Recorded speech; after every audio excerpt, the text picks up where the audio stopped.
This is a Glass Box Media podcast.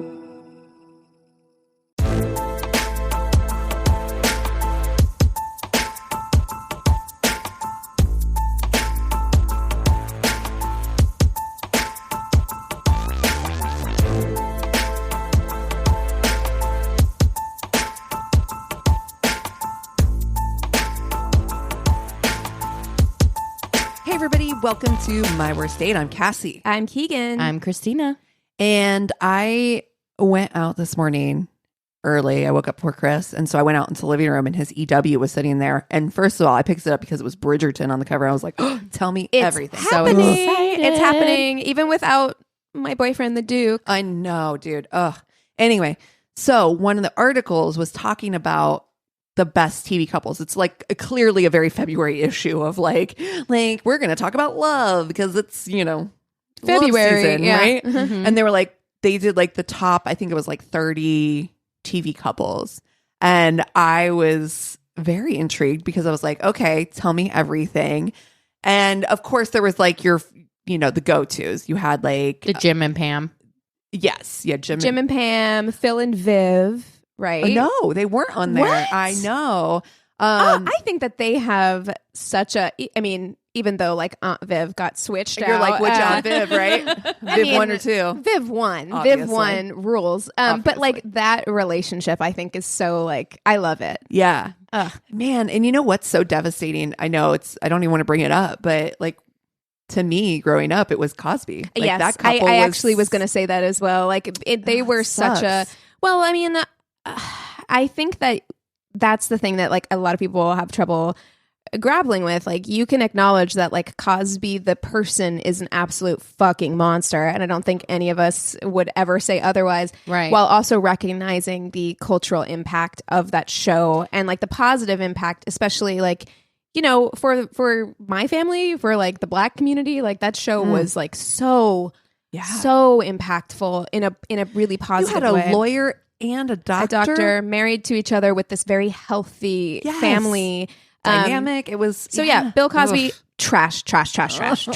There's actually a Showtime documentary called Yes. We Need to Talk About Yeah. Cosby that I've been meaning to watch. Me too. Because I have I'm to like, be in the right headspace. yeah, same. Because Yeah. I'm like, I feel the exact same way where I do feel like the show itself was incredibly impactful and it's very difficult to know what to do with that now. Yeah. Knowing. And it's why so many people, I think, want to be in denial about it, especially like within the Black community. So many people want to be in denial about Cosby, but you don't have to be. Like you can just say, this show was meaningful and impactful on my life and on a community and, on the time that it was created. And He is a monster. a monster. Those two things don't have to be mutually exclusive. Dude, they did a show based on Cosby I for heard. the brand new Law and Order. And I was like, Oh, oh, my dude. God. where Yes. someone murders Yeah. him, I think. Yes. Yes. Yeah. Yeah. Ooh, spicy. I gotta be honest. You I didn't guys. love it. I didn't either. And didn't I was watch so it. excited. I I was was like, so Law and excited. Order's coming back. Oh my God. It was Like, blah, just blah. more It was cop porn. mediocre. It was Sorry. mediocre. It was really, It I was like, and Anthony Anderson coming in with that hot take of like, victims need like love too or whatever. Like they deserve respect, even if you they're mean the like perpetrators. yeah. Because he was a victim. I just was like, oof. feels unnecessary. I don't love that take to at say. all. yeah. I recently discovered, speaking of monsters, and I can't believe I'm outing myself this way on this podcast, but I recently discovered that Harvey Weinstein and I have the same sun and moon sign. Oof. Ooh. And I'm like, God, oh, why would you? No. Oh my God. Dude. Like and I took that personally. Yeah. I was like, Chris what does and that say Alex about me? Jones. Oh. Yikes. Ugh. Well, yeah, Anyway. I've been on quite the journey trying to figure out Eric's like just all over the place with his. So is mine. Sun, Mine is moon. a mess. Mine is a mess. I want to hire someone to break it down because I know they'll be someone. like, "You in danger, girl." Like this situation is not great. Like I need to know, like, have we figured out Anthony's actual birth time yet? Nope. So I feel like he's sitting on it for a reason. owe No, he doesn't know. He really doesn't know. I owe you and Anthony an apology because I did look at Dylan's birth certificate and it does not. It looks just like Anthony's. It does not have the time on it. So to let the listeners in on this, if you're from Ohio, we need help. We need help, like, because we have been trying to figure out Anthony's chart, like his birth chart, right? Because he is the least Aquarius I've ever met in my life. So I'm like, there's something going on. Like, you're like moon and rising. There's like a situation happening here. Yeah. So I'm like, I need to know what it is. So we need to know your birth time so we have an accurate like birth chart. And so he asked his mom. She doesn't remember. Okay, the woman is 70 years old with 4 children. Listen, it's all mixed up. My son's only 25. Do not ask me what time. Right. So he got out his birth certificate and it's like, it's the weirdest thing I've ever seen. It doesn't have a birth time on it. So then he called the hospital. The hospital got rid of the records because they're too long ago. So then he contacted the state and paid to have a copy of his birth certificate sent here. And it's the same thing he already had that doesn't have a time on it. What's happening in Ohio that they're not putting birth times on a birth certificate? What's happening in Ohio is a great question to ask. Just a lot of times. Just across the board. So and we're from there. So I feel exactly. like we can say that with confidence. I can say it. Absolutely.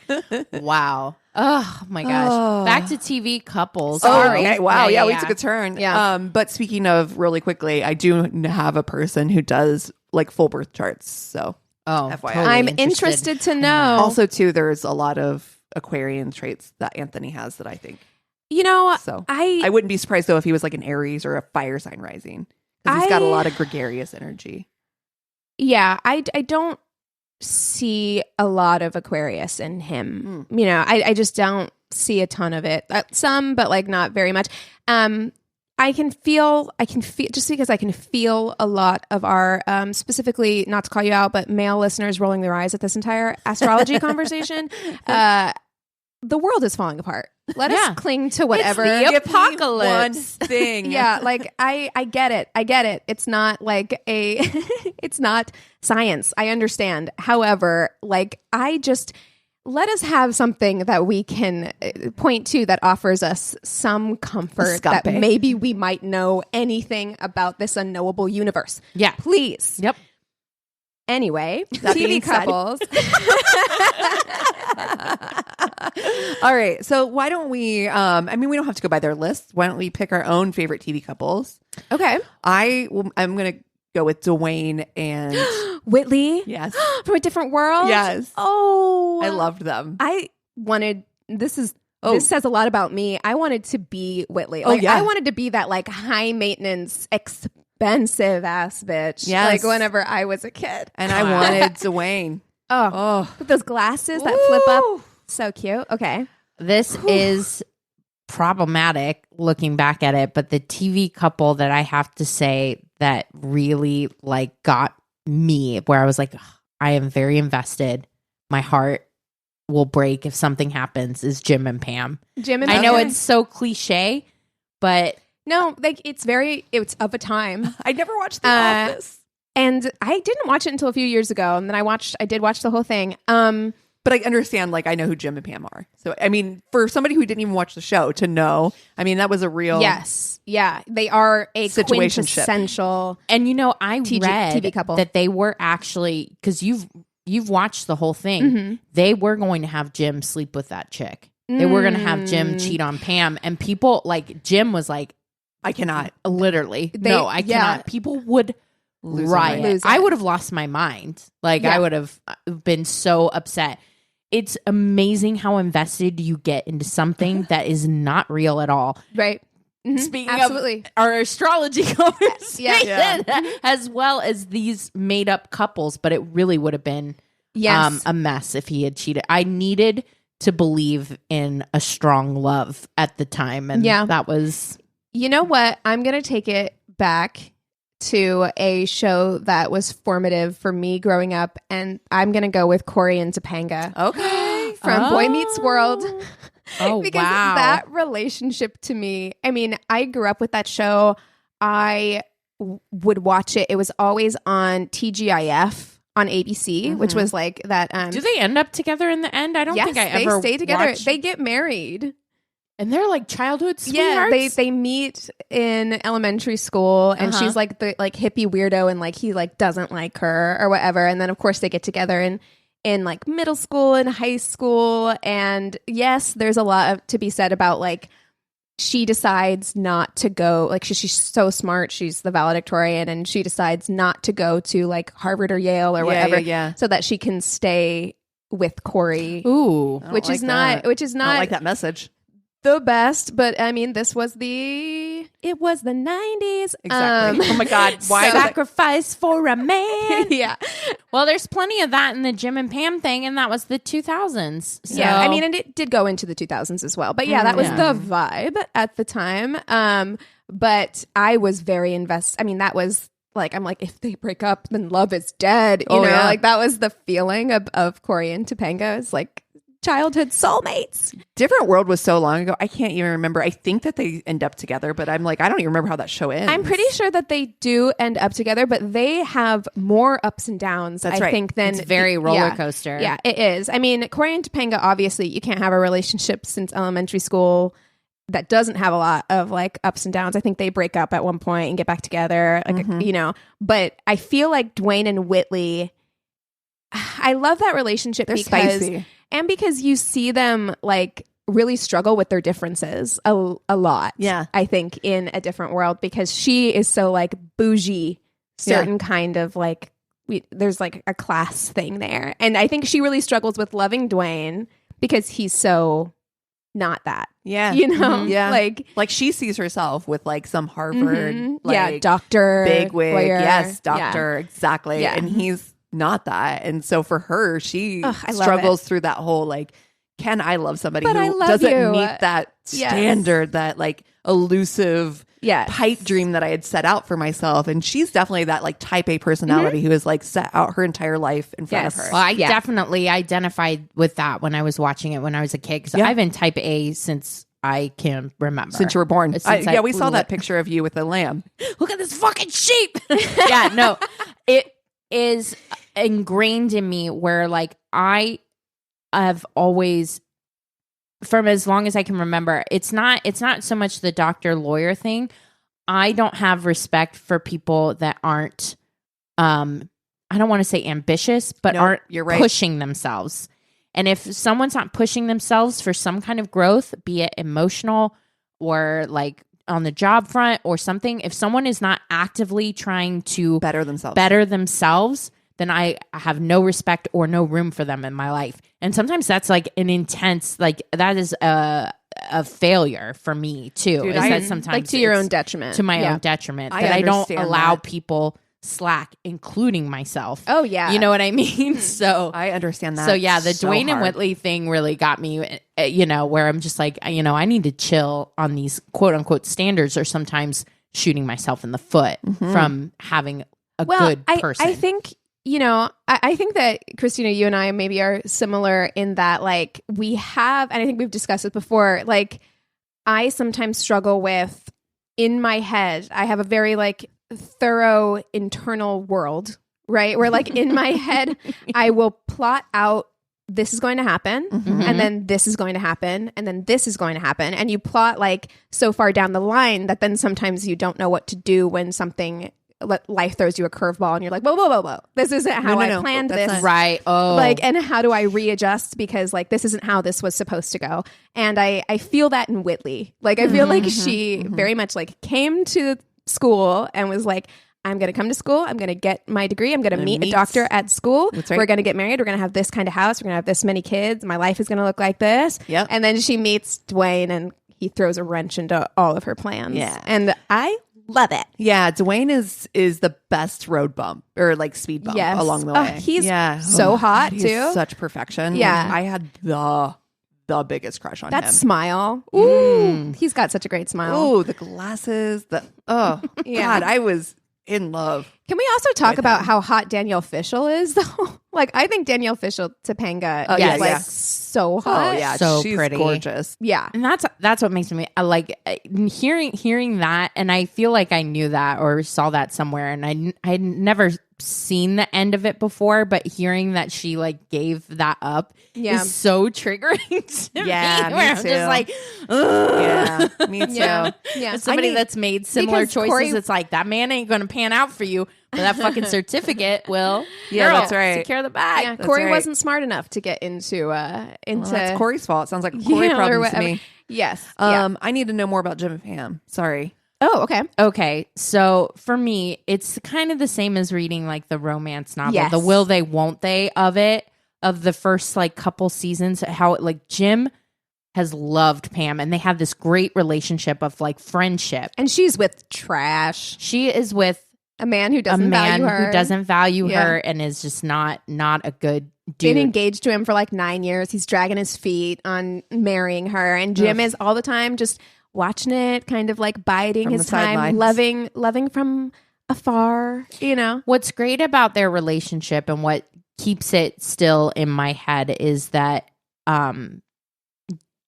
Jim's love, there's something about that allows Pam to grow and become stronger, to start to stand up for who she is and what she wants. She starts to believe what he sees. Yes. Yeah, which is nice. And I'll like always that. remember that casino night Mhm. kiss Mhm. or whatever. Oh, won't we When he- all? oh my God. And when they do finally get married, I love their wedding episode because it's like everything that could go wrong does go wrong. They're not enjoying themselves. They're not having fun. And so they decide to kind of like, spoiler alert, they decide to kind of like sneak off and get married, just them. And then they come back to the chapel and do it in front of everyone. And then it doesn't matter because Right. it's like they've already There he did the thing. done it. Yeah. So like they've taken all the pressure off and it's really just like sweet. Now, yes, Towards the later seasons, I Yes. could see what the writers were trying to do to introduce conflict Yeah. into their relationship, with Jim finding another passion, and meanwhile Pam's bogged down with like family, and there seemed like they were trying to introduce strife into the right. situation. I mean, and even then, like, yeah, a lot has been written about that relationship. Like, there's so many like opinion pieces about the like that weird message that was sent in the early 2000s about like these grand gestures of romance that are actually like kind of toxic. Like he Right. buys a house without telling Pam. Oh, I hate Yes. that. And it's supposed to be romantic, right? Like, and she's like, "You bought me a house," and it's like happy, and we're happy, but in he real didn't life, communicate with Right. her, and I the hate same. that. Yeah, there are issues like looking back at it, like through like 15 years later, Sure. A new you're lens. like, ooh, like that wouldn't be. yeah. But good. at the time, I mean, who didn't want to be with Jim Halpert? Like, Oh. he had that like floppy haircut, that like he was funny and silly and like, I was in love. Yeah. I was smitten with Jim Yeah. Halpert. yeah, weren't we all? Yeah. Like, it was a and there's vibe. an attainability to it as well. Right? Yeah. Yeah. Yeah, There's yeah, something yeah. really attainable. Like, oh, that's a real life guy I could totally see myself with. Right. All right. I think I know what I'm going to do. Okay, you go. All right. I am going to marry Dwayne and Whitley. Mhm. Yeah. Okay. I am, because I love that. I love that they challenge each other. I love that they're better because of each other. Yeah. Yeah. I love that there's chemistry, but there's also a respect, a really strong respect. I mean, this is the first woman character that I saw really being just like, I don't give a shit. Yeah. I am the bitch. I am the boss. And Oh, I loved am- that in the She- 90s. Like there were a yes. few characters like that Yeah. in the 90s who were like, I'm bougie and I own it. Yeah. Like I like that I'm this way and Yeah. like I don't care that everybody I'm else not thinks apologizing. whatever about me. No Like, apologies. Yeah. And I love that. I love that. Neither of them were apologetic about who they were, and they were just so authentically themselves. And I love that. And I love that. That's what I would want in a marriage. Right. Yeah. Right? Would want, like, I don't have that. Like, that's what I would want if I was married. I am married. Yeah. We're really great. That Like is we're it. fine. Yeah. We're fine. We're just like this. I am going to fuck Jim and Pam. Okay. Because that will they won't they thing is hot as fuck. Yeah. Like, so that spicy. when it does happen, you're like, it gives you the full body tingles. Oh Yeah, yeah, that's yes. that casino kiss is like magical for like a moment, because you want it so bad, Yes. and both of them want it, but they're not supposed to want it, and it's Oh, like, that forbidden love thing. Woo. Stop it. I mean, yeah. hot. Stop. the only kiss that's hotter than that kiss is the new girl kiss that happens. I Do you love know New Girl. when Yes. Nick grabs Jess and he's like, "I meant to kiss you like this." Yes. That is the hottest fucking kiss that That has couple? ever been. I'm like, Goosebumps. I love that show Fucking so much. Goosebumps. I know that show is underrated. Mhm. Actually, Agree. But And so yeah, for the latter of those, Yeah, it's all right. I have to. I'm sorry, like I don't know enough about that storyline to have been invested in it. So, but that not going to college because of some boy. Well, that she is did go to college, Well, but yes, I mean, she but didn't not go taking to. the opportunity and the advantage of having what she could have because of a guy just is really triggering for me. Yeah, Whitley wouldn't have done that. No, Whitley wouldn't have done that. Whitley wouldn't have. Pam would would have. have. Yeah. yeah. Pam would have. You know, for me, I think I'm going to fuck Whitley and Dwayne. I mean, they're hot. Because of these couples, I think they're the hottest. Yeah. that's You're it. right. I think of Absolutely. these couples, one, I think they're the hottest. Two, I think that they would be the most experimental in bed. Oh. Like of the three of them. Like Absolutely. the other two couples are a little vanilla, a little like milk toast. So Absolutely. I am gonna fuck them. I think that would be a really good time. I also just want to hang out with their friends. Like I'm like they seem like that would be a good time. Yes. I'm going to marry Cory and Topanga.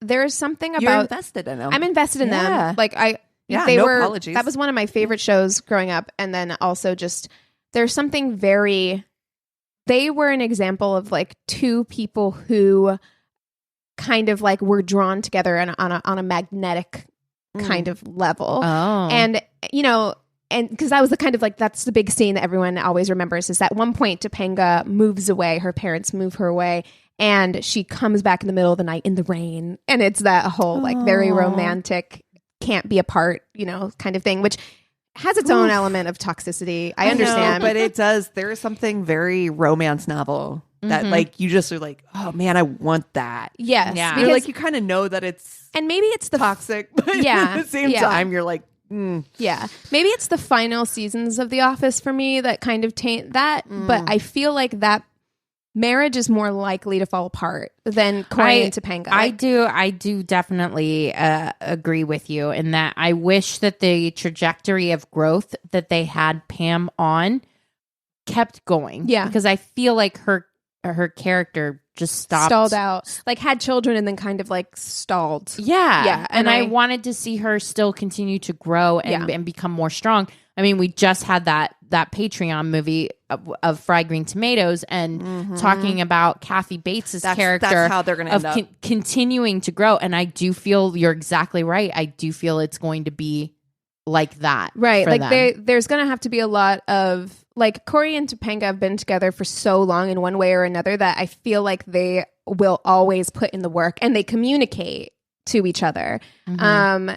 That like, I feel like that is a marriage that's going to sustain. And so Yeah. I'm like, I like the stability of that relationship. I don't see the communication being as strong within Jim and Pam's relationship. Yeah. for And sure. so that's why I would let them go. Not that and again, like absolutely, I can't say it. understand the vibe of that relationship and how meaningful that was like at the time. And of course, like Jim, loved Jim, Yeah. you know. Yeah, and those moments where he, was romantic or whatever, that is something that I know at the time I was craving so hard. I was missing that someone just seeing you and wanting you so badly. Yeah. And so I feel like that's the reason why it hit so hard is because that's what I wanted. That's what I needed. Absolutely. Yeah. But now looking back at it, I was like, he's kind of using that as a substitution for real conversation and meaningful connection. But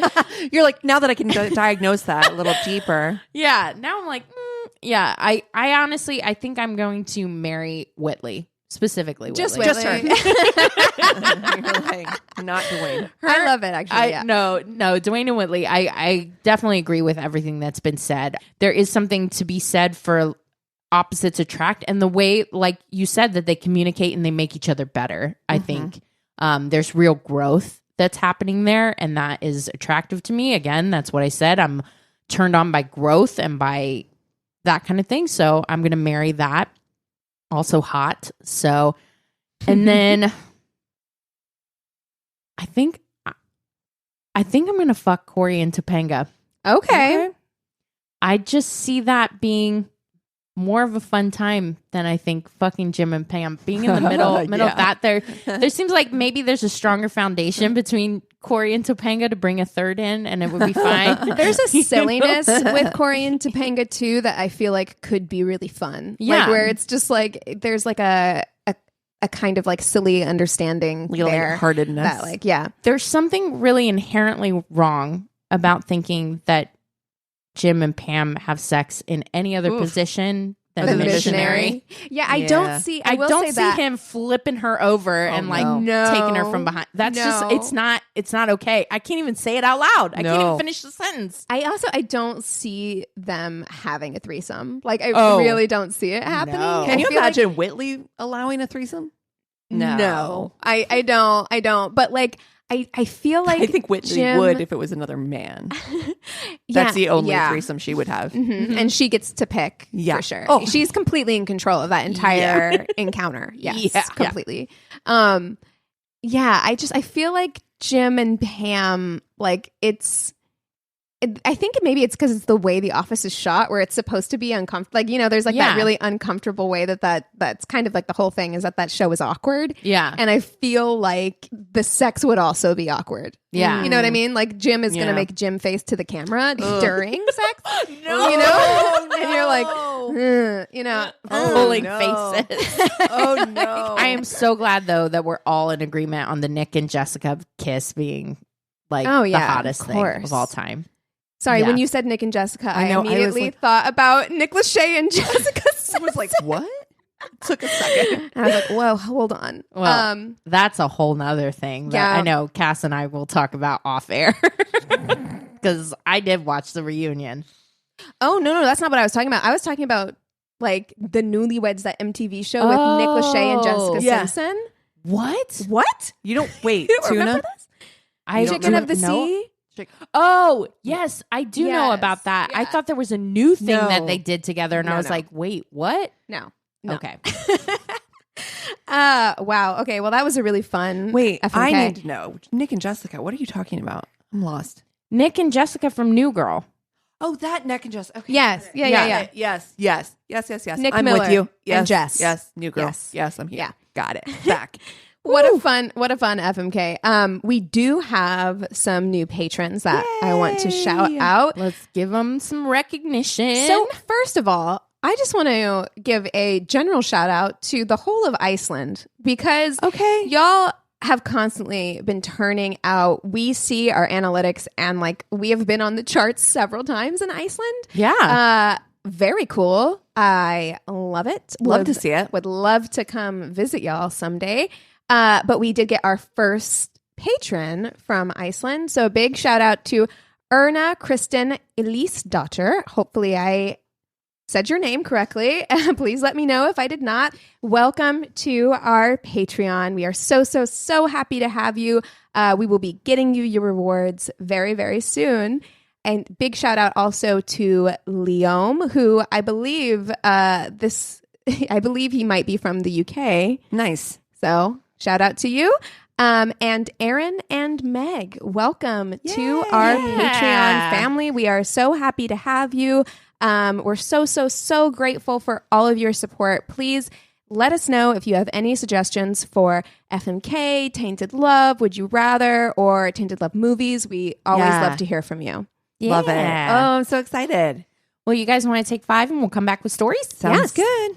And we're back. Okay. I'm going to go first. I have, because I have Tainted Love. I can't even words. Hold on. This isn't going to be great. It's okay. We Good took a start. break and our brains just I know. fully shut off. I understand. It's completely stopped working. All right. So I was 24 at the time and had just gotten out of a relationship. I was a single mother, so I only had a very small amount of time I could go on dates and had a hard time meeting guys outside of the dating apps due to my work schedule. I was also new to the dating thing, so I didn't really know the proper etiquette for these things. I matched with a guy on Hinge, and we agreed to meet for coffee at a local Starbucks early in the day before I had to work later. Let's call him Steve. I showed up in casual summer clothes. It was like 80 degrees and walked in to see my match was about 6'3", wearing dress clothes. I walked up to him. That's of energy. I feel like that's a lot. Yeah, he just came in very strong. Like, why are you in a 3-piece suit, sir? Yeah. Oh. He's like, this is our wedding, right? No. Want to make a good impression. Okay. And he boasted, oh, wow, you're actually cute.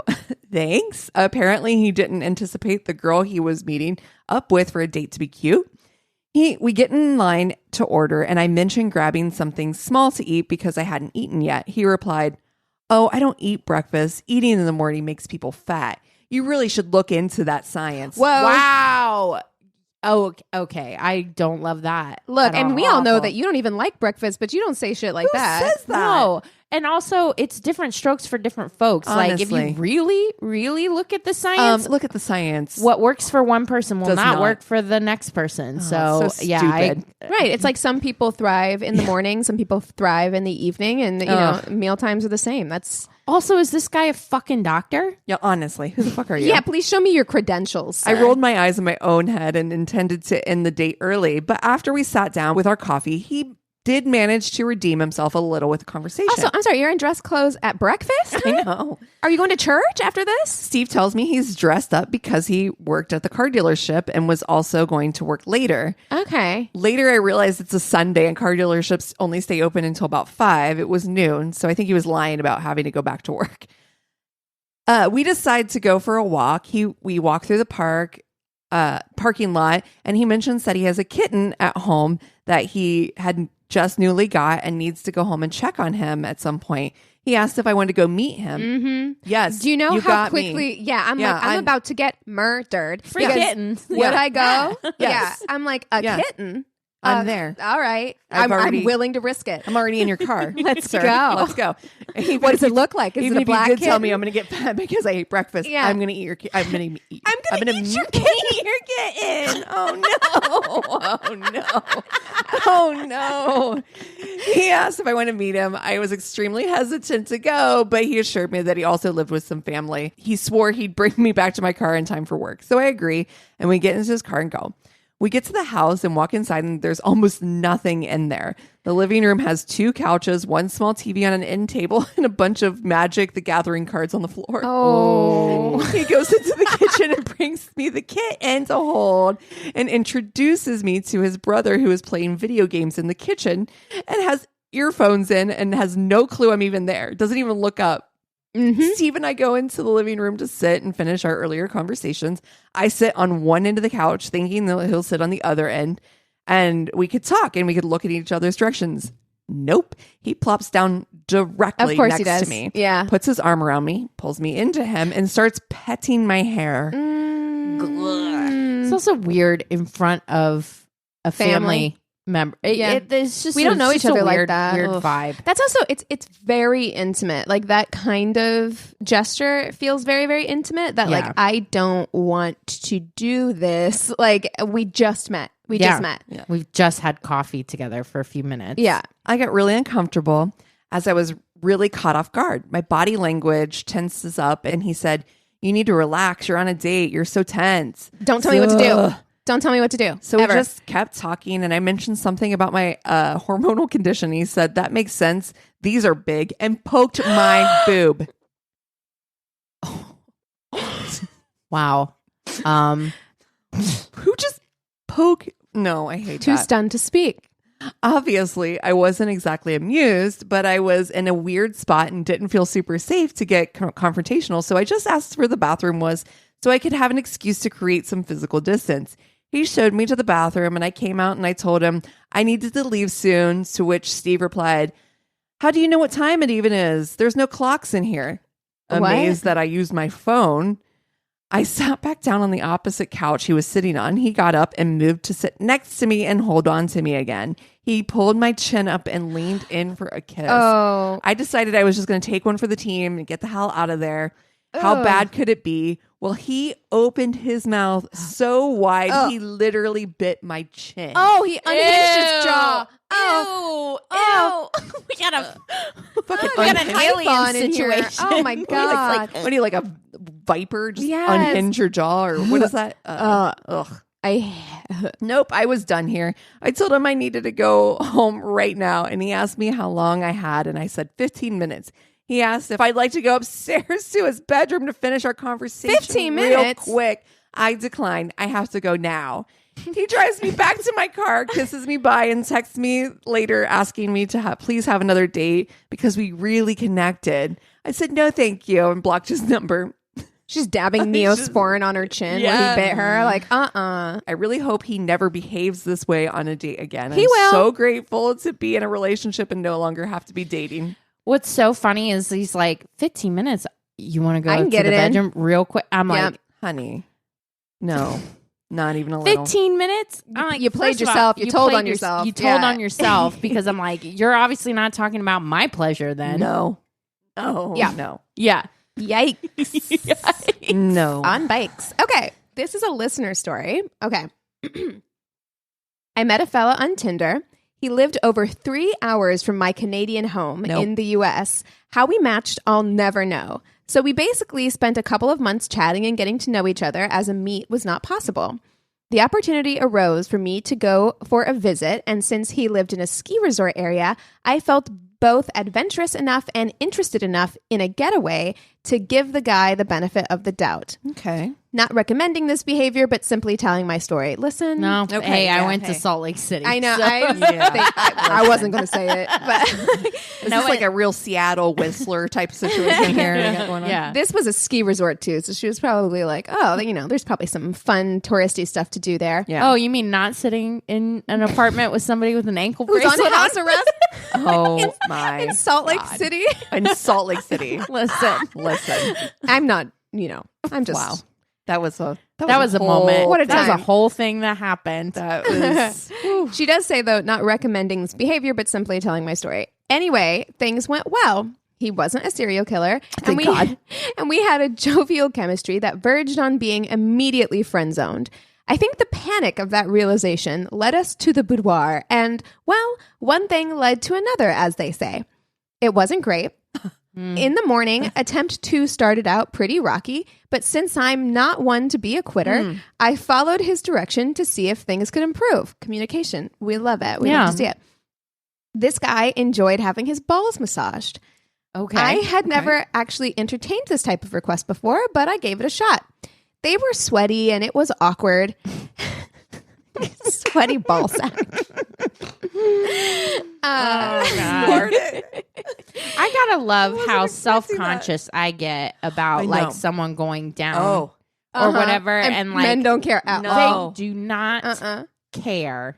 And it is like all the stuff about like women being so like, oh my God, about how we smell down there. And I'm like, Honey. we just need to act like dudes. I mean, we had because- entire, like when we were at your house for your birthday, Christina, we had a whole conversation. All the girls chimed in on a whole conversation about like how we shave parts of our bodies that we can't see, like the like pretzel positions that we get into in the shower to like make sure that that entire area is like shaved when we can't even see it. back Oh, there. yeah. Like the energy that we put in to like looking a certain way and like maintaining cleanliness that space and everything. groom. Yep. when a man will just show up and just like put his dick and balls on the table, like it's ridiculous. Anyway, they were sweaty and it was awkward. Then all of a sudden I perked up. What's this? I said, you have a third ball? Oh no, that's not a thing. To which he replied, yeah, of course I do. Oh no, honey. What? This prompted a from me, as I had heard of that anomaly, but had never been in its presence. Now, I mentioned earlier the direction our friendship was going. Very lighthearted, lots of silliness and teasing. However, he must have detected my true amazement as he suddenly pulled back and insisted I do not have a third ball. Oh. I gently took his hand and introduced my discovery and replied, yes, you do. Oh no. And that was the end of the date/weekend/ any romantic notions. Hard to think of anything but dying after such a discovery. Thankfully, it was not a tumor, but simply a buildup of undissolved sperm.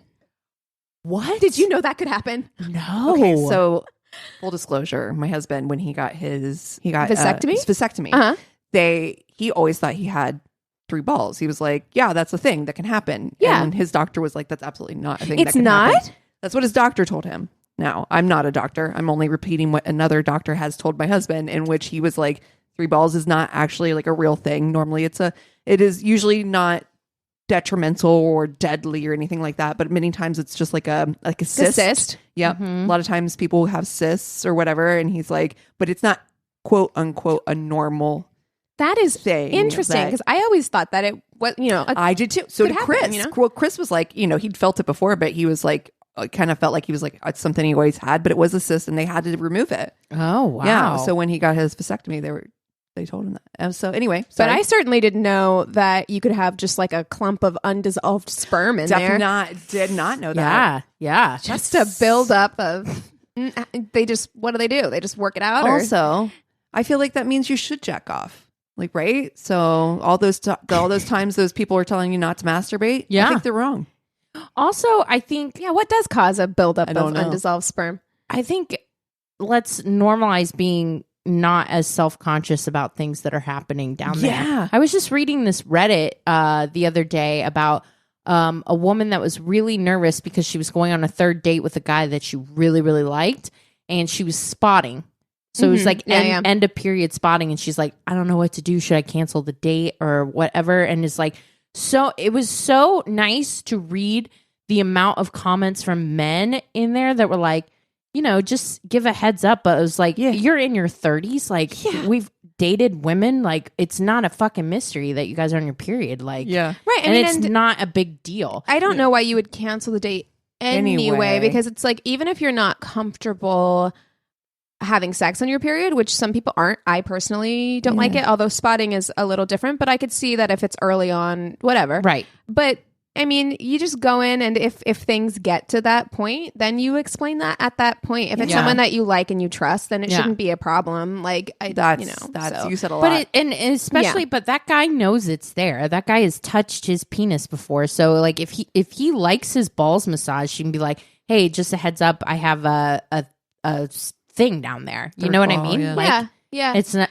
Although his initial reaction was like, "Of course I do." So I don't know if he thought it was just he got Everybody failed does. in sex ed or something. Right. I don't know. Huh. But the last sentence says he told his mother all about it and how I found it. Which, Okay, that went too far. I really don't feel like. I mean, I really feel like you could have told mom without going into detail about how that occurred. Discovery. But you could have been like, You I got your found own it in the hands? shower. Yeah, you got your own hands.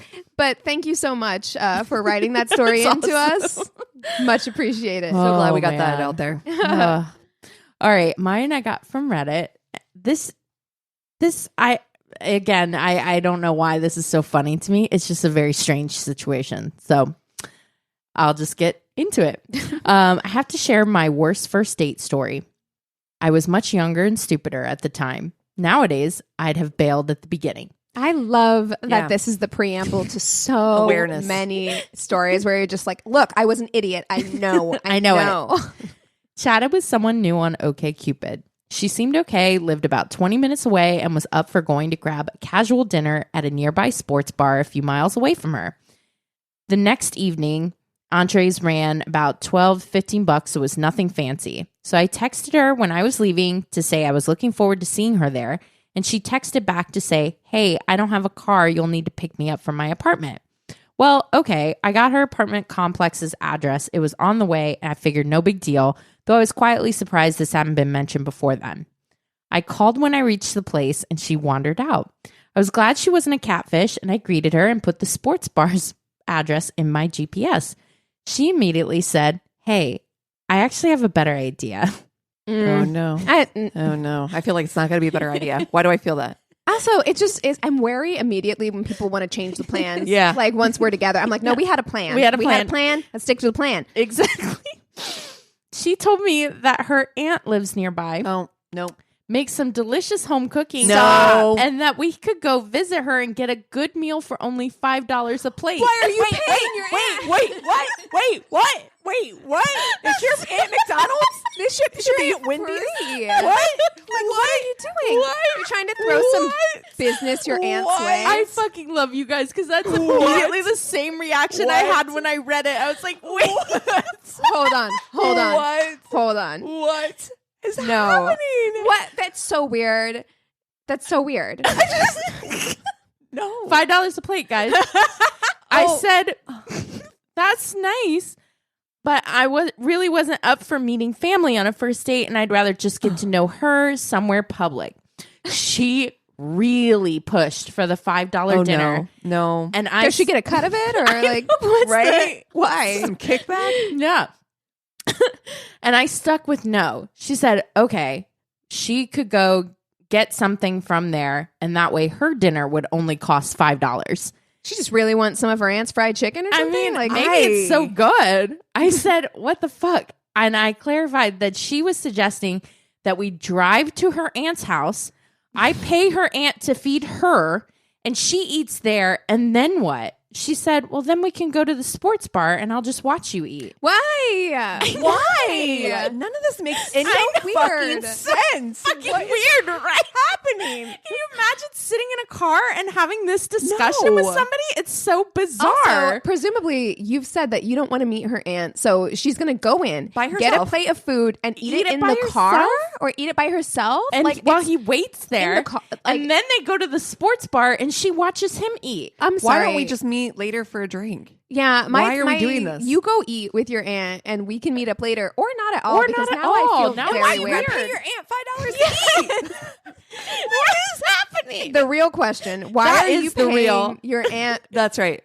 Like unless your aunt runs a restaurant or Thank something, you. in which case I'd be like, yeah, pay your friends and family sure. for their like the work they put in. But I'm like, A home cooked meal. like, I gotta bitch, pay $5. You can't get a Big Mac meal for $5 anymore. No. So like what? What are you paying for? Are you paying for the plastic utensils the and pleasure of eating with your aunt. What's going on?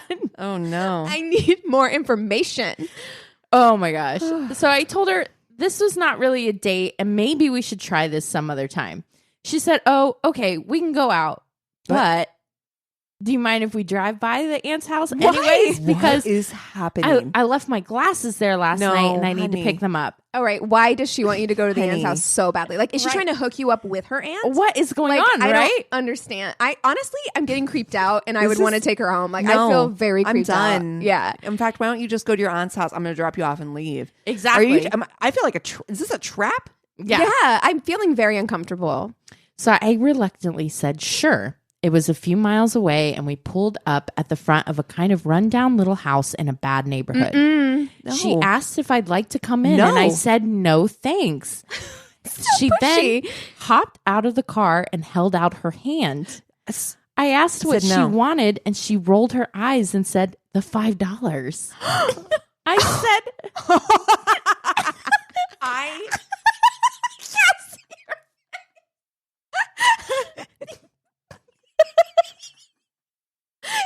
I She tricked. what is happening? Right? I can't stop laughing. I'm so sorry. What is happening? I am so glad you guys find this as funny as I do because I'm just like, I was reading this, I was like, first thing this morning, and I'm like, I'm so confused as to what is going on right now. I would leave her there. I'm sorry. Like, I'd be like, in fact, I'd give her the $5 and I'd be like, bye. Yeah, screeching tires, man. That's all you're hearing. Go have a drink by yourself. Call your Honestly. buddies. I'd be like, your glasses cost $5 now? What is going What on? is going on? You owe your aunt $5. False Just say pretense. it. Just say you owe your aunt $5. Fine. Whatever. I said, no, we're still not doing that. Did you actually need something from here, or were you just hoping I'd forget on the way over? She said no, she needed her glasses, but was I sure? Because this is the cheapest meal we could ever get. Oh my I said, God. I'm paying No. for dinner. Don't worry don't about worry it. about it. Really? What's going on? What in the fuck is happening? She said, okay. And she went in. It literally is typed out that way. Okay. And she went in. For a moment, I thought about driving away You because should've. this really clearly wasn't someone I was going to want to see again. Then I thought, she doesn't have a car. There's no other cars parked here. She's several miles from home I think at her night aunt in a can bad get her neighborhood. home. I think it's fine. I can't Leave just her. leave her here to walk back. This guy's so She's nice. with her aunt. She's like, with her aunt. It's family. fine. Well, she's with an aunt that's going to charge her $5 to eat. So I don't know how much aunts charge for rides home, but Yeah. Sounds like this one might exactly. have a high price. She came back out in a few minutes and hopped in the car. I asked her if she found her glasses, and she said, "What?" Oh my This God. bitch. This bitch. You have, okay, first of all, just no, at least remember what you're lying about. Lie better. Lie better. Lie better. Oh my God. She said, "Oh, no, they weren't there." I asked if we should just call it Like your breath quits. smells like fried chicken. What were you doing in What there? were you doing in there? Oh my God. I asked if we should just call it quits for the night. She said, "No, let's just go to the sports bar." Foolishly, I did. At the sports bar, she spent a long time staring at the menu. She could not decide on any of the things on that menu. Finally, she walked the waiter through a magically concocted off-menu request with steak and shrimp and a whole lot of craziness. She is punishing this man for Yes. not getting that $5 meal. That's right. She's like, I'm going to order the most expensive thing on this menu because you should have listened to me. He should have left her there. Yeah. Then she also ordered a large platter of chicken nuggets, an actual Okay. $15 entree / shareable appetizer. The nuggets came out at the same time as my burger, but she didn't eat a single one of them. What a bitch. About 20 minutes later, her off-menu monstrosity came out, and she made it through about half of it. Of course. She reminded me frequently that it would have been much Oh, cheaper this to have bitch. eaten at I her aunt's house. Hate her. I said, based on the fact that she just ordered off menu and got 2 different entrees, I could see that she was determined to make the case. She said, "So you don't date much, huh?" Well, when she was done eating, she had the waiter box up her huge off-menu leftovers and then completely untouched giant pile of nuggets, and I took her back home and drove away. I do credit her for having given me that experience, since the next time I ran into someone who ordered 2 entrees and only ate one, I cheerfully scooped up the other one and took it with That's me instead. right. Ma'am. That's Oh, right. yes, sir. Yes, sir. Oh my gosh. Oh, wow. That was a Journey, dude. I need to know more I need about to know that about family the aunt's, situation. aunt's house, the $5 meal, What's man. going on in there? I kind of wish he'd gone in just so we could know. Like, No. I am glad that he did not. That is a trap. no, I mean, we just did we just did an episode on fried green tomatoes, and yeah, you don't know what's going on in there. What if they would have killed you and Listen. put you in barbecue? I don't. Listen. Oh, I do think she just owed her aunt $5. that okay. Thank Honestly. you. It's Exactly. $5. And she was like, "Hey, give me some food, real quick." Yeah, let me eat some of this. Wow, Damn. a journey. Wow. Okay. Well, Cassie, you've got the Tainted Love this week. I sure do. Okay, so my Tainted Love. First of all, I have to give a shout out to Rachel Moore, who sent this to us via Instagram. Mhm. Awesome. Yes. So she sent an article that was from a Tumblr, and it was She's been a worstie forever. Shout out to her. Yeah. Yes. Power Privilege Money Tumblr. And so the article there was had a lot of information, but it wasn't like necessarily it read kind of funny. So I was like, Okay. I kind of at first I was like, this is a fake story. I literally you read thought it was and like I a was creepy pasta. I did. I was Okay. like, this is so the way I read it was like, this isn't real. So I did a little diving. I was like, okay. So I found the person and I was like, okay, they do have a grave. And then their like Find My Grave had like their memorial almost exactly word for word what was in the thing. And I was like, okay, is there like somebody just going around writing creepy pastas about people and then finding like old people's graves and writing like stories about them? I mean, that's where my head was going. I was Please like, let this that is be like my a whole- legacy. I want that to be my legacy. I want to die, and then I just want Someone to teenagers make on a the like internet. a creepy pasta Yeah, about just it. create some bullshit. This person looks like this. And Yeah. so I was like determined. I was like, okay, well, if this is real, I'm going to find real articles. So Right. I did. Wow. I found. did the work. Oh, Jesus, did I? And fucking how. Dude, I was spent literally all day yesterday just doing the research. I gotta be honest. I admire it. I admire it because, like, look, I oftentimes leave my Tainted Loves to like the day before. Oh, I did. And then I'm like, I cannot like go like investigating, Yeah. go like find a graving this situation. So great. So I got some of my information from a blog called Half Pudding, Half Sauce. I also found an article from Time magazine. The article has no byline, but it's from 1964.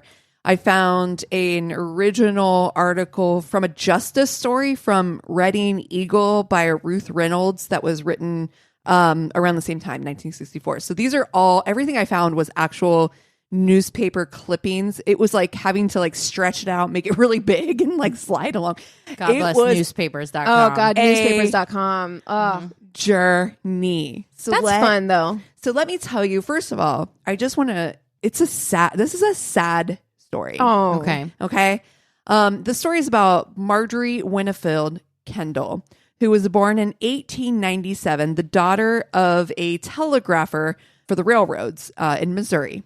Okay. So I'm looking at you again. I know. It's Keegan, okay. always. Yeah, it's a Winnifred in Missouri. A Winnifred. Winnifred. Oh, Yes. okay. Oh, Great. Winnifred. Yes. Okay. Oh, did I say Winnifred? Yes, you did. Sorry. Yeah, it's I I gave everything It's over all to good. you. She was born Marjorie Winnifred Kendall. Okay. Sorry. Maybe the Winnifred and Kendall I got put together and All then it was good. all you. Born in Missouri, again, to a telegrapher for the railroads. She moved to New York when she was fairly young, like, as soon as she could. Off to the big city. Yeah. The Time magazine article describes her as a tall, blonde beauty. She starts dancing as a Ziegfeld girl, and it seems that this is where she catches the eye of a Wallace C. Bird. Wallace was a wealthy with a capital W, a capital E, a capital A, a capital L, a capital T, a capital H, and a capital Y. All right. This mofo is wealthy. He got money. Okay. He's the heir of a Standard Oil investor. Oh. Yeah, Okay. he got that Standard Oil money.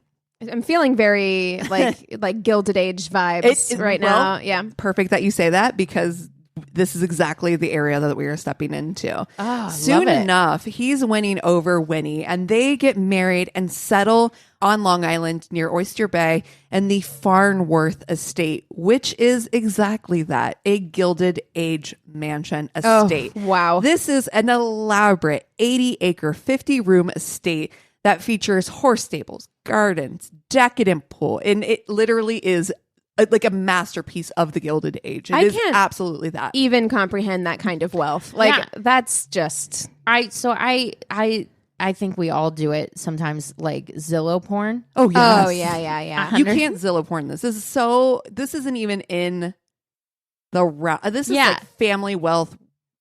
Generational Yes, wealth. generational. Every time I look at a property that's like even close to being that big, I'm like, ugh, Feels I too just- much, I'm doesn't it? tired. clean that much. I get tired cleaning my 1-bedroom West You're Hollywood not apartment. cleaning You're it. not. That's the But I'm thing. like, if you have that kind of money, you ain't cleaning. Well, it's exactly like, I mean, house. if you watch the show Gilded Age, which I have been keeping up with watching it, but Me like, too. yeah, I mean, like, you're not managing your own like Staff, households anything. at all. No. Like, it's like you have staff for every little thing. Well, So so it's much like, so that they have staff helms. So they have like the superintendent for their Right. property has Yeah. his own house, and the houses that they have for like their superintendent, they're like nice houses. Girl, Yeah. one of my regulars at my old job, like his job was to be like basically a property supervisor. Yeah. So like there's a lot of money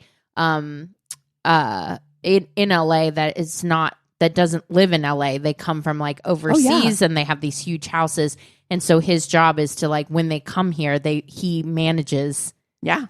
Their everything. properties. Yeah. Yeah. That's, I mean, and a good gig too. Like when we were Honestly. reading The Five, that novel or that book Oh, about I love that book. the victims of Jack the Ripper, like that was a huge thing. Like if you could get a gig where like you lived as like a live-in kind of like manager. or even just like a servant or a driver or whatever, where you got your own like Yeah. home on someone else's estate, that was a big deal. Yeah, you we know? used to have a friends that we don't anymore, but they had a place that they used to manage the entire building. They had a beautiful apartment Oh, yeah. that they got for free because they managed Yep. the building. Yeah. So anyway, they were living in luxury, Mhm. Yeah. like full luxury. Big come up Wallace- from Missouri. Hi. Oh, honey. And I mean, beautiful. And it's funny because one of the articles I read was like, she wasn't into him. He was shorter than her. And I'm like, and literally nothing else that I read said that. And I was like, okay, well, I don't know.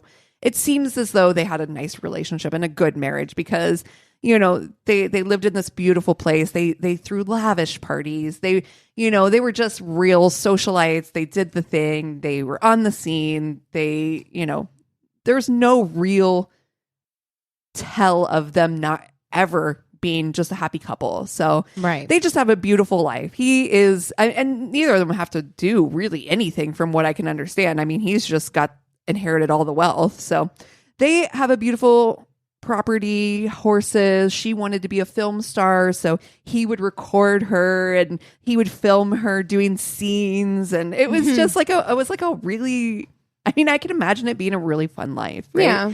He had an affinity for cars, though. He had a 27 car garage, and that was like his thing. He loved Jay Too Leno. many. Yeah, and Yes. too many cars. had like, a real car fetish, and so like this was like his jam. He collected cars.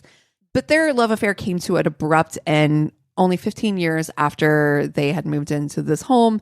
And in 1941, Wallace crashed his private sports plane near upstate New York.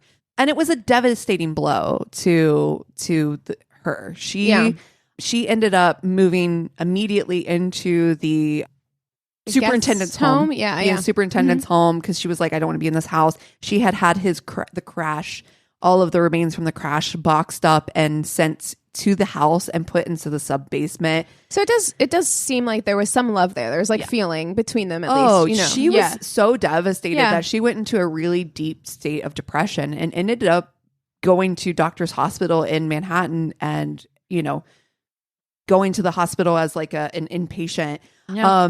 But they said that she was kind of an eccentric woman, and she only packed, they said, silk nightgowns and dress clothes. So she would sleep all day and go out at night. I'm like, what kind of hospital is this? Yeah, they're like, we have a come and go policy Apparently, here. Like, she's got the come and go money is what she got. She was like, Well, I do what I want. that's what I was going to say is it's so interesting when you look back at history that like everything changes and nothing changes, where like if you have that kind of wealth for a certain amount of time, you are not part of reality anymore. Like you just don't know what like people do anymore. Some of those like actual like Gilded Age balls. First of all, I had no idea that they started, like people would literally leave their houses at 11 o'clock at night to go to these like balls. Well, So they were I'm all like, on that's cocaine. so funny Amen. because I'm like, it really was like old timey clubbing. Yeah. You know what I mean? Yeah. Yeah.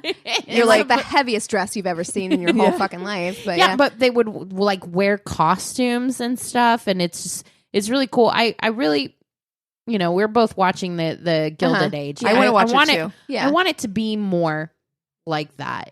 Right now Yeah. it's very much they're really, I mean, I'm still very much enjoying it, but it's a lot of the like political kind of society sort of stuff right now, which I am enjoying, but definitely I'm like, give me some spice, spicy balls. Give me I want some spicy Golden balls. Age. Yeah, I want to see Gilded. because if I'm having to watch rich people, I want to watch rich people do like just over the top rich people shit. Yeah. Like, give me some like Gatsby level partying. Yes. Correct. So, I mean, that's kind of the life that they had is that Gatsby level life. I mean, really excess to the max. And, even from Doctor's Hospital, it seems as though she was still semi-living her life. She's like, I'll be back in the morning. Yeah. Bye. But apparently, I don't know what drives someone to, submit themselves into a hospital to then be like, just sleep all day and then go out. I don't know. Like maybe that's loneliness. Maybe that's, I don't know where that comes from. It's definitely a sense of depression. There's definitely something going on there. It's not like she didn't have the money to have people, she had all, it's not like she needed didn't have someone to anything take she care wants. of her. Yeah. Because like you could have hired in-house help to take care of you. Well, she did. Yeah. So it's just I think big picture, she brought that plane back. She put it in the house and that house is now ghost. They said that she left literally to go put herself in the hospital. She left the house, windows open, just was like, bye, and did not look back. I think she wanted to separate herself from that entirely. I think that there was a love there that was really real. Yeah. I think that there was devastation that she couldn't even comprehend to the point where she was just like, I need to remove myself from it. And maybe she wanted to be in the city too, because like sometimes I feel like people need to get out of that quietness of the country, even if it's just to go to the city, just because the city is so busy that it can like fill your brain with stuff. Hi, I'm right here. You're speaking to me. Do I need the brain to put noises in my head so I don't put my own in? Yeah. It's great for that. The thing is that she had initially at this time, this is 1941, she did want to move to Europe, and she was like, but at the time the war was happening, so it seemed to that delayed her trip, her plan. 1951, is that what you said? 41. Okay. Is when he had passed. So she did spend some time, like I said, in the city, a lot of time in the hospital. And never ended up living back in the home ever again. And she did, by 1948, move to Europe. And she made a home for herself in one of the hotels in Paris. And she made a home for herself as well in Lausanne, Switzerland. What so life. I know, right? Can you imagine? Yeah. Can't But even imagine. The funny thing is that at this time, as she's living kind of this lap of luxury life still, kind of a little bit, there is a quote in the Time article, and you should also remember that both of these articles were written in 1964. So neither of them are pulling any punches in the way that they represent people. But the Time quote is, Winnie was a joke on the society scene. Oof. At 51, her beauty faded. She was a hopeless hypochondriac who existed on spaghetti and prunes. I mean, they came hot for her. Wow. It's really rude. They came for her. Like, they just do not describe her as nice at all. Like, they just really... So just know anything I'm saying nice about her is because of my own speculative, just like trying to be nice to this person, because they are just... Yeah, I mean, society snobbery is real. So. Well, and also, like, when hasn't the United States not hated women? Oh, okay. Like, especially women of a certain age. Okay. You know, like, once you lose your quote unquote value, meaning your youth, like... I mean... beauty faded, hopeless hypochondriac, existed on spaghetti and prunes. Also, where do I see myself in 40 years? Same. I mean... Also, God forbid you're dealing with any mental health issues whatsoever. Because that's a moral failing, clearly. Oh, of course. Yeah. Of course. When he was, though, I mean, for all that being said, when he was still doing okay, she had plenty of money. She inherited all of her husband's fortune. Mm-hmm. Yeah. I mean, there was no one to tell you with. How much I would care about anybody if I crying into your wads of cash. She literally 100%, because I mean, at that time she's getting $300,000 a year as her just annual, like, in 1940s money. Yeah. I mean, so we're talking like and that's just interest on, not like, she's not cutting into the wealth. Right. That's just her annual. Oh my God. That's just her annual. Like, I'd like that in 2022 money, please. Okay, please. And thank you. So because of that, though, it seems the way that they want to say it is because she had money. She also was lucky enough to buy herself friends. I don't know that that's true, but I do know that she has built herself a little bit of an entourage. In that entourage, it includes a Nicholas Sturza. He is a quote unquote prince who has so many fake princes, I feel like, in the 20th century. Like, everybody's just like, I'm a prince. I'm a Shah. Lots of princes. Yeah. Yeah. He claims to be a prince. He says that during the war, his family land was devastated, of course, by the war. And he's from, a Romanian, whatever. Down on his luck. Yeah, just a real down on his luck guy. They lost all their wealth, but he is a prince, and he does, for some reason, have a lot of ends in the society life. And so she doesn't really think too much of it when she meets him at a party in 1950 at this point. And, she's just like, you're so much better than just a hat salesman. And as a prince, you should not have to be doing a job. Like, why don't you come work for me as my own personal, like, companion, and also my quote unquote secretary? But it seems as though, like, a lot of for somebody who was so, despite being a real joke on the society scene, they seem to still want to write about her, still keen to tell you stories about this joke on the society scene, and that she was, like, in love with Nicky and they were going to get married. And, like, it seems as though society saw them as a couple. The Time article, though, said that at that point, Nicky had been arrested twice for being homosexual. So I don't know if she had known that, if he was playing her. I don't know where that lives. Mhm. right in their her- relationship. in their relationship. Yeah. But she lived at a hotel, like I said, in Paris, and the people at the hotel were just like, she was obnoxious. They like said the Time article said that they hated her, and the article I read from the Reading newspaper, they were like, hated her. She had 2 dogs named Timothy and Snooky. I'm sorry, a dog named Timothy. I was about to say that. A dog named Timothy is hilarious. and I love it. Little Timmy? love naming animals people names. That's I think favorite. it's so it's funny. awesome. Timothy. Timothy, get off the couch. Oh, I love it. I love it. It's so funny. It's so funny because it's so hard to tell the story because I feel for this woman. But I then do too, we but- also like there is this part of me that's also like eat the rich. Yeah. That's also Oh, like she truly. probably there is a possibility she could have been just an awful True. wench to deal with. Like when you have that kind of money where you don't really have to be confronted with the consequences of your actions. Yeah, Yeah. no, exactly. And That's, it does- that's kind of what I meant when I said like everything changes, but nothing changes. In that, like when you have this kind of obscene wealth, it does rewire your brain. Like there's actually science behind it. Yeah, like life is wealth and so power different. rewires your brain. And it actually, I read a really interesting article talking about like how the mirror receptors in your brain shut off in the uber wealthy in the same way, and in the uber powerful in the same way they would if you had a traumatic brain injury. So wow. your ability to like empathize with people who are Yep. less fortunate with you But she wasn't drastically raised that way. decreases. Yes, but like Kanye wasn't raised that way either. So anyway, the hotel that she was staying at said, like I said, they were like, oh, she's awful to deal with, but we did feel really bad for her when her nightgown caught on fire because of the heater in her room. So she ended up in the hospital. She was because of like her nightgown caught on fire. They had to take her to the hospital. She was in the hospital for quite a long time. This is when she gets hooked on barbiturates, though. Oh, Yeah. no. And this is probably the 50s. I feel like Yep. that was such a common story. Yeah. At that time, Nikki, who is her companion still, her paid companion, who's being paid $1,000 a week to be her secretary / companion. Where can I get that job? Amen. Still, today's money would take it. Nikki does find a Dr. Savoy, who in 1958 is brought on with an $18,000 retainer and is paid $1,500 a month to take care of her once she gets out of the hospital.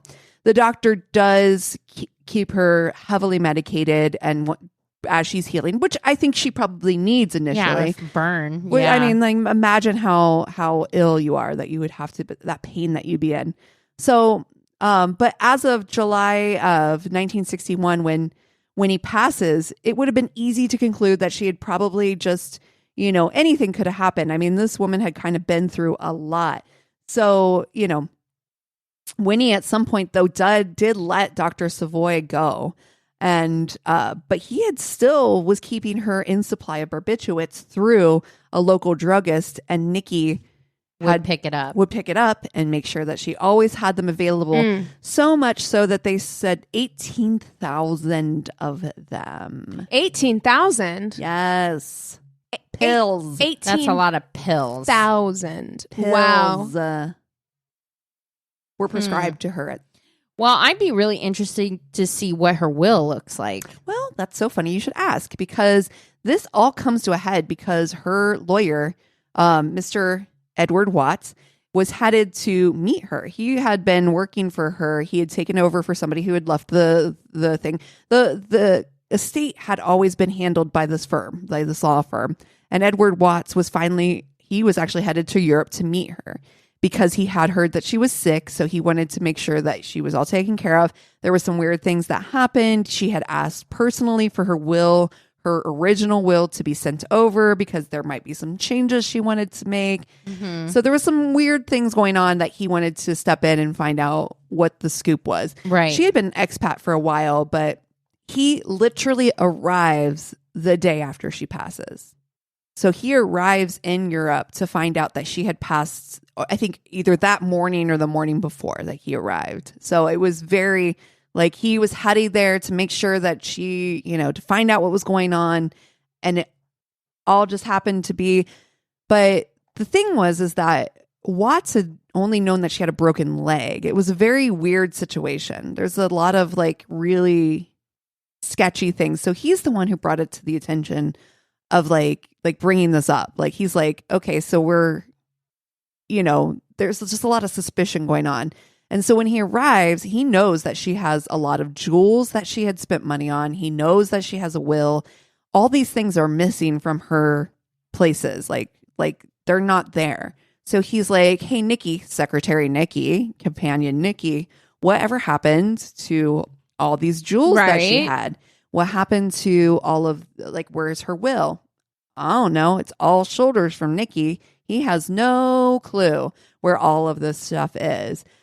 And so Sturza, who is Nikki, he asked at some point before all this, he had asked the banker, her Swiss banker, for $10,000 of the $55,000 that she had been getting transferred into that bank. He was like, can we have $10,000 of that? And the banker was like, I can't just authorize that. I really need to see her. And he's like, well, she's just not well. Okay, well then I can't give you the money. I don't know what you want me to do. Exactly right. Yeah. He's like, I can't do it. I need to see her. I appreciate that from that banker because like a lot of times in these stories, they're like, oh, good point. Okay, well here's the money. And you're like, what?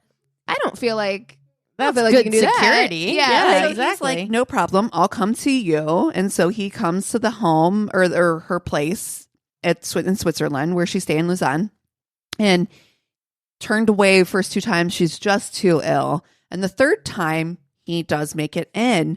And he describes in quotes, she was in a shocking state, weak, crazy-eyed, incoherent in speech, arm in a sling. She had ordered everyone out of the room. She's hopped up on like however many pills. Oh, for sure. Yeah.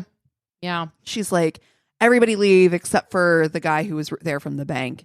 And she's like, when they were alone, quote, when alone, she whispered, I am in great danger. They broke my arm. Cable my New York bank and have them send me 2 armed American bodyguards. Wow. I can't believe that they let her be alone with him in the room. Well, funny enough, he did reach out to the consulate, but then he reached out a couple days later and was like, never mind. She was, a little out of it and wasn't lucid. What? Oh my God. Though that's people not respecting women or the elderly. Yep. Yes, absolutely. 51. Yeah. I mean, that's barely elderly. I mean, in the 50s. In the 50s. Well, back then that was probably. Well, but it's also a woman on pills, right? Yeah. Where like the mentality, this is still a time. Hysterical. Right. This is still a time when you could literally like lock a woman in an insane asylum just because you didn't like the way she was lobotomize behaving. them. Yeah. So like that's not. Yeah. So at this point, though, Dr. Savoy is, still in charge of her. I mean, and she's frightened. She has definitely like reached out to people and has asked for help, but everybody's just kind of like, well, she's a bit of a she's quote, eccentric, crazy lady. right, yeah. She's like an eccentric person. She takes drugs. We can't be trusted. So they have created Nikki and Dr. Savoy have really created the scenario around her where she's kind of isolated now. And the only one that seems to be taking this seriously is her American bank, who is like probably just looking out for their fortune. Oh, they don't give a shit probably about her. Yeah, they're like, make sure there's nothing shady in the will where we're going to lose this amazing lucrative account. estate. Yeah. Yeah. But again, by the time he gets there, but it's because he gets there that the flags are raised. In her last days, the one of the nurses that was on staff had called a different doctor because Dr. Savoy was out of town. And this is literally days before Watts arrives. And this other doctor was like, oh my God, she needs blood transfusions immediately. And he ordered all of this stuff. And they were like, and then so Dr. Savoy comes in the nick of time and he's like, oh, don't worry about those. Don't worry. I'm just going to give her this shot. And the shot was enough to basically just knock her out.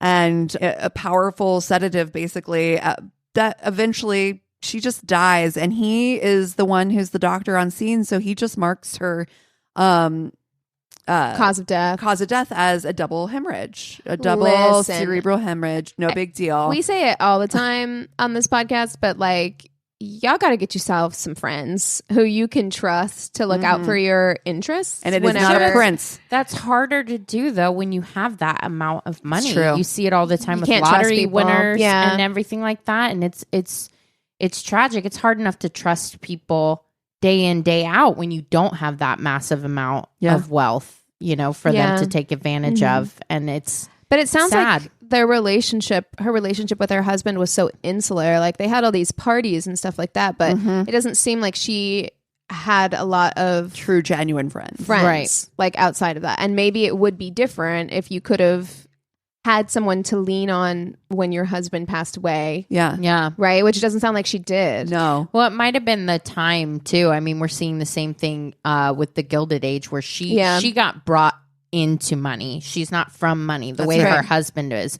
So I'm sure that she didn't get that connection with other people in that class because they probably turned their noses up at her. Yeah, there was for probably sure. a And lot especially of when he was gone. judgment. Yeah, that's true. And you're thinking too, she moved to New York, she met this guy, and all during a very crucial age when you do start to make friends and female friends and stuff. Well, and she probably left all of the friends because she probably did make friends when she first moved to New York. Like, well, she made friends in high school too. They had interviewed somebody she went to school with, and they, you know, fondly referred to her by her nickname. And she was a Ziegfeld girl, which means that they probably like went out and stuff together. But yeah, you have to drop all of those people when you enter a certain class in society. Well, they moved away from it. Yeah. I mean, yes, that was the city, but you're now in Long Island, which is it's close enough, but it's also not a in those world days. apart. Yeah, it's also a world apart. Oyster Bay, you're like in a totally different world, you know. Yeah. At any rate, they did investigate deeper because of Watts, because of the attorneys from the U.S. were like, this is sus. They did find all of her jewels. Well, no, they didn't find all of them. They found a lot of the jewels in Sousa's very own personal safe. And they found parts of her will in the safe, everything except for the signed last page. Like, there was a lot of really suspect stuff. And then he was like, oh, yeah, but she told me to do that because she said those jewels would be mine. They came to find out, the investigators did a lot of digging, and they found out that when she went to buy the jewels, she was so dosed that she barely was coherent in any of the trips that she went to buy the jewels. It's that so they sad. basically just dosed the shit out of her and took her shopping. God, that is so sad.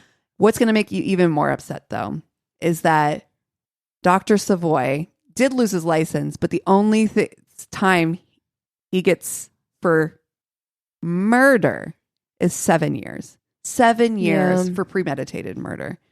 And Nick, for the robbery and for the scamming, basically only gets 4 years. Wow. Yeah. So it's just a sad, tragic story to see like someone who could have had probably an amazing life got so swindled and so taken advantage of. Right. And, and grief and loneliness do things to a person and like that. It's just so, that's so sad. It's just me. I just kept picturing her as the Jennifer Coolidge from White Lotus. Oh, I still have not watched White Lotus. I know I need to watch it. But I keep, when you were telling that Mirren in my head story, I kept picturing Jennifer Coolidge because she's so sad, that whole thing, and she's trying to, get rid of her mother or whatever. Oh my God. It just... good story. I'd never heard of it before. I hadn't either, and it was like I said, when I first read the original Tumblr article, I was like, this doesn't even sound real. Dude, there are some really interesting Gilded Age heiresses who were like hermits. Oh yeah, like what's her name? Henrietta. Yep, I read that book. Yeah, it's good. So yeah, good one. Well, what are you guys watching this week? I'm not really watching anything new. I mean, I think I told you guys last week that I had finally watched Judas and the Black Messiah, which highly recommend, of course. Like, that's a story everybody should know about. I mean, having grown up with this kind of like Black Panthers are terrorist propaganda that I feel like was definitely something that I grew up with. It's important to educate yourself on COINTELPRO and everything that happened around that. So I would recommend watching that movie.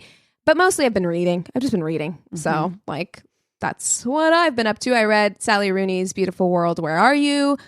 which, gosh, I have a lot of feelings about. But if you want a contemporary fiction, which I feel like we don't have a lot of, literally like the last chapter of that book takes place in the pandemic. So like it is very, very current and it speaks a lot to these like feelings we have of like there's one passage in the book that I read to Anthony yesterday because it really does speak to like how I feel about like we're so connected now and you want to be so involved in the world and like righting injustices in the world and being aware of climate change and everything else that's going on. But as like human beings, we're so interested in each other and each other's lives. And like, that's really what matters to us. And it's kind of amazing that we have room for that in our brains with everything else that's going on. So yeah. It's an interesting read if you are interested in that. Awesome. Mine is real lightweight. I watched Fried Green Tomatoes and I was in the mood for something nostalgic and I watched Romancing the Stone. Nice. I've never seen it before. Me neither. Well, I mean, I probably did when I was a kid, but I don't remember anything about it. And I was asking Chris, I'm like, do you remember? I'm like, have you watched it? And he was like, yeah. And I was like, what do you remember about it? And he pretty much described the cover of the movie, which is about as much as I remember of that movie. Swinging on a vine in front of a waterfall. Them falling down a mudslide, him falling into her crotch is about as much as I remembered of that movie. And I was like, this was delightful. Fun. Yeah. It's exact. And I'm like, do I want to watch Jewel of the Nile? Yeah. Yeah, I do. I mean, I love Catherine. What's her name? Yeah. Gosh, she's amazing. I love her. Kathleen Turner. Kathleen Turner. Yeah. Yes. I have a very weird recommendation that Eric and I put on last night to go to sleep to, and I wasn't wholly ready for how amazingly fun it is. Okay. It's a show called Making Fun on Netflix. Okay. And it's like a group of guys that are builders and different like welders and stuff. Oh, this sounds right up your alley. They take requests from children who they're like, can you build us a 12-foot tall dinosaur that pukes tacos? And then they build it. They're like, yeah, we can do that. We can do that. So these kids, and they're like, the tone of it, it's really similar to this show called if anybody has seen that, where it's very much has that same vibe and some of the same editing. And it's just really cute and really fun. And they build these like insane things, like 2 unicorns on a bicycle racing that fart glitter. They build that. And it's really cute and fun. Cute. So it's something that we put on to fall asleep to that we ended up getting invested in. Yeah, that feels totally like your vibe. So dorky, but also still really incredibly invested in Severance. Oh, yeah. I cannot say enough I am how keeping up on Severance. Incredible the show is. I'm also really enjoying Raised by Wolves. If anybody wants to talk to me about that, I would love to entertain a discussion. Chris would. He watched all of it. He loved it. I know.